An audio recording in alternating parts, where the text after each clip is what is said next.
I swear to God, anime has taught us that anytime there's a flashback, something bad is going to happen.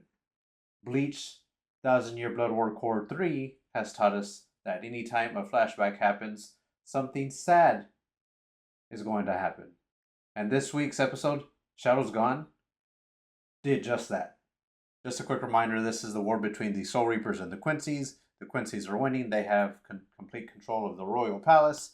They have transformed it into their liking, and the Soul Reapers have mounted a counterattack, and we finally got one victory. And that was last week in the match between Captain Korosuchi and Pernida with the assist of Nemu. That being said, my score, another 5 out of 5 because this episode was an absolute banger. It did not disappoint. I knew what was coming. I did not expect to get choked up like I did. And that is because the beautiful flashbacks we were shown.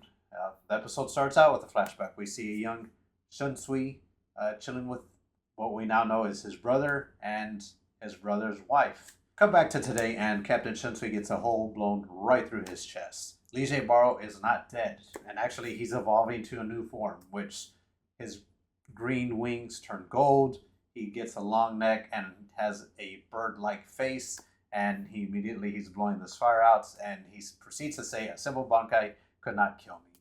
He attacks Captain Shunsui. Shunsui gets away. He's falling in and out of consciousness, and before his Zanpakuto can save him, Nanao shows up, and she says, "Give me my Zanpakuto." Captain Shunsui asked if she knew about it the whole time, and she said yes. They don't have time to waste. She needs her sword. Liege Baro proceeds to attack again, but he misses because Shunsui and Nanao are in Shunsui's shadow realm. Shunsui's other half of his Zanpakuto shows up. Nanao thinks that's her Zanpakuto, but it's not the case. Per Nanao's mother's request, they hid her Zanpakuto. And it's not her Zanpakuto per se. It is a Zanpakuto that was passed down from generation to generation because Nanao Ise's family is cursed. It is all females. They only give birth to females, and any man that gets wed into this family ends up dying. One of those men was Shunsui's brother, but this time Nanao's mother tried to break the curse. She left the family, and even after they got married, Shunsui's brother passed away. So to protect Nanao, Shunsui was asked to take this cursed Zanpakuto and hide it. Nanao's mother didn't want the same thing to happen to her.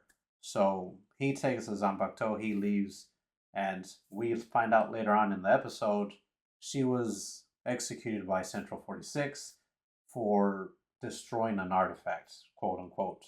And now Shunsui is left with another burden. And this is the part that really hit me. He states that he hates how people leave their most precious possessions in his hands right before they die. And we see one of the hairpins that Captain Shunsui always has is from his older brother. And the second one is from his sister-in-law. So that's why he has those two hairpins. And the kimono, I believe it's the same one that his sister-in-law had. You can look back at his history, and it's very telling that this man has to carry the burden of so many people that he cares about, and that's not who he wants to be. He wants to be the lazy bum who is just living, but sadly, that's not the case.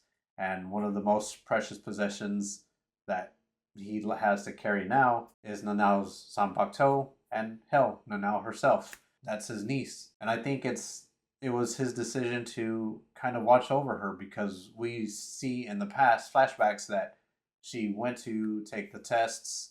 She went to Soul Reaper Academy. She was no good with the sword, but she excelled in Keto. She was trying to get into the Keto Corps, and she ended up getting enrolled in Squad 8, which we all know was Shansui's squad.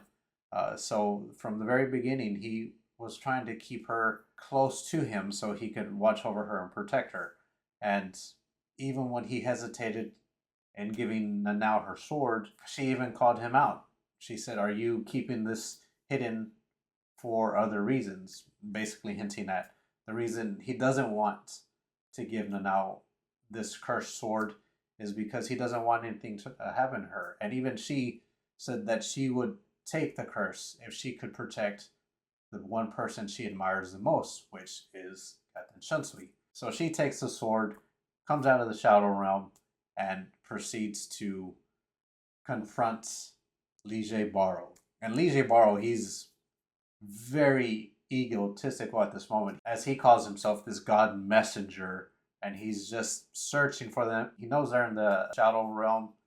He's looking for them. His head transforms while he searches. He finds them, and right when he's gonna make an attack, that's when Nanao comes out of a small shadow on his face, and that's when their fight, and it's not even a real fight, begins properly, because this sword is not your typical Zanpakuto. There's no blade on it. It looks like a very intricate mirror, and it is used to reflect attacks from gods. So it's not your typical Zanpakuto. And it now launches her first attack. It is blocked by Lige Baro, but Lige Baro loses his left hand. And he realizes that that's a dangerous weapon, that it can actually hurt him. And he flat out says she should have went for the kill the very first time. But Nanao's not a fighter. As we've seen in the past, she's more of an aide. She's very Keto heavy. We've seen so many things that she can do with Keto, so she's not the type to fight with a sword. So this is her first time holding a sword in battle, and is holding a sword against one of the top Quincy. On top of that, he's basically a god, so we know he's no pushover. And she's standing there at this point, bleeding, scared, and we even see her perspective of the attack. You know, she attacks, gets thrown back, and we hear her in her thoughts saying that this is the first time I've been cut, and it hurts, and I'm scared, and we're seeing her start to freak out. Let's be real, it's a very scary position for her to be in. She's not Ichigo, Grimmjow, Shunsui, Kenpachi, hell, even Lisa, her former mentor and former lieutenant. These characters were fighters. She's not. She would be in the same category as Orihime. And that's no knock on her. That's just the type of character she is, this type of soldier or lieutenant that she is. Most people can't keep up with her when it comes to Keto. But here she is holding the sword, and she's freaking out. And I think Shunsui realizes that, because he emerges from her shadow, puts his hand on her hand, and says, "You got this." You know, he's basically protecting her again. You know, we see a flashback of when he protected her against head captain Yamamoto. This is his niece, and he cares deeply about her. She, for once, wanted to protect him with her family's Zanpakuto.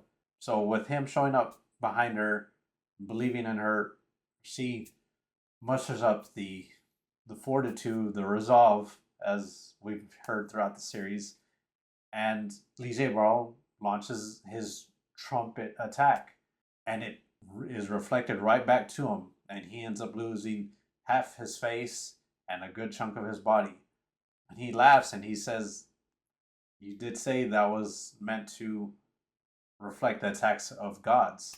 And we see him dissipate and his gold wings fall. And at that moment, exhausted, Nanao falls, but Captain Shunsui catches her. He says, "Let's go." And as he turns to walk away, he falls and collapses. And he says, you know, maybe we should rest a little bit, because they know they have to get back into battle. This episode wasn't even completely focused on a fight, and it was still so beautiful, from the flashbacks to the effects of Nanao's sword to even the way Lige Baro looked. It was all very gorgeous, and it's crazy because, like I said, for a big moment in this fight, there wasn't much of a fight in it. It was basically Lige Baro killing himself, because he attacked what he saw as just this Soul Reaper holding this sword, and it was reflected right back to him, and it killed him. You know, and if he wasn't so egotistical at that moment, he probably would have realized, like, hey, do not do this, because we saw her attack his arm and it never regenerated. Granted, I don't know if he was trying to regenerate it or not, but from what we saw as audiences, it wasn't coming back. So take the hint, Lige Baro, and don't do what you did, but hey, your ego cost you. We've seen this happen throughout the past in in Bleach before. So, you know, that's his loss. We got another win. So that's two for us. We're down to the last, I'm thinking 2 episodes. I'm hearing a rumor of maybe a last 3 episodes. Uh, we'll see how that plays out. But holy hell, this episode, it hit me right in the feels. I'm not going to lie. And it just gave me a whole new level of appreciation for head captain Shunsui.